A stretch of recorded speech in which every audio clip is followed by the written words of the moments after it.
Ffion, dwi'n 33 a dwi'n rhedeg marathon Llundain eleni. Dwi'n rhedeg y marathon i godi arian i elusen Cuddles, sy'n cefnogi uned newydd enedigol ysbyty Llundain.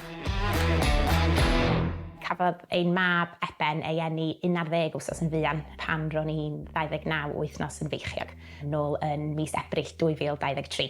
Ac felly, heb os, ro'n i'n gwybod yn syth pa elusen ro'n i am gefnogi wrth rhedeg y marathon eleni.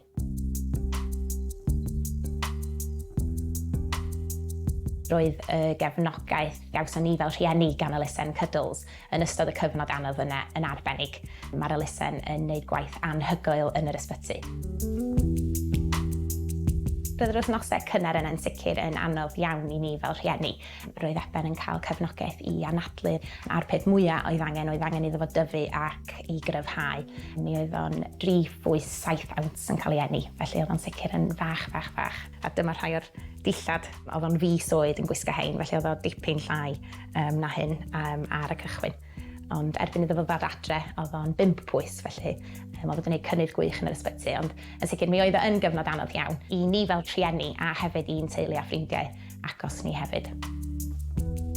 Pan roedden ni'n rhieni ar yr uned, mi oeddwn ni'n cael cinio cynnes bob dydd wedi ddarparu gan yr elusen. Mi oedd yna gyfleusterau i ni fel rhieni ddefnyddio ar yr uned, a roedd hynny yn bwysig iawn i ni allu cael chydig o amser i ni'n hunain.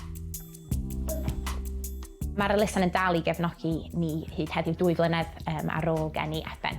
Mae yna grŵp o'r enw Mates sy'n cynnig cefnogaeth i deuluoedd sydd wedi bod ar yr uned. Eithon ni wsos diwetha i weithdy crefftau Pasg. Ac oedd Eben wrth i fod yn cymryd rhan, ond oedd hefyd yn neis i fi fel rhiant i fynd yna ac i weld y staff. A mae'r staff wastad wrth i bodde yn gweld y plant yn dod yn ôl ac yn gweld pa mor dda maen nhw'n wneud.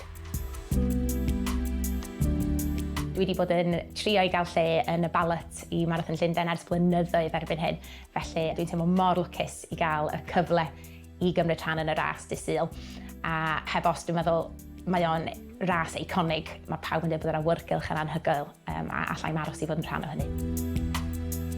Mae'r ymarfer wedi mynd yn dda. Dwi wedi gwneud 1 marathon o'r blaen yn y gorffennol. Dwi'n siŵr fydd o'n deimlad gwych i orffen y marathon. Dwi yn edrych ymlaen at gael chydig o seibiant a ddim gorfod mynd allan i rhedeg am chydig o wythnosau.